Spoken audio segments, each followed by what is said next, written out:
sebelumnya kepada kakak dan abang Wawan di sini. Nah, atas kepercayaannya juga untuk menyampaikan testimoni dan mewakili suara rakyat juga ya kak ya. Benar. Nah di sini untuk acara Pesta Rakyat Hari Bayangkara yang ke-76 sangat luar biasa. Ini salah satu potensi yang memang membangkitkan, yang memang menjadi kesempatan untuk kita khususnya masyarakat, anak-anak juga untuk menampilkan potensi mereka. Dan disinilah mereka bisa memberikan apa yang ada bakat dalam diri mereka.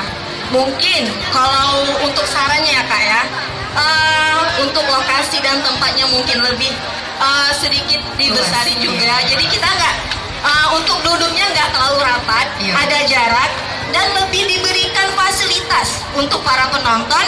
Jadi mereka punya kesempatan nih kak yang untuk nonton hari ini. Tapi khusus secara pribadi dan mewakili suara rakyat dan masyarakat di sini, kami sangat berterima kasih adanya acara Pesta Rakyat hari ini karena benar-benar sangat membantu dan sangat memberikan edukasi kepada anak-anak, pemuda dan juga masyarakat. Seperti itu kak.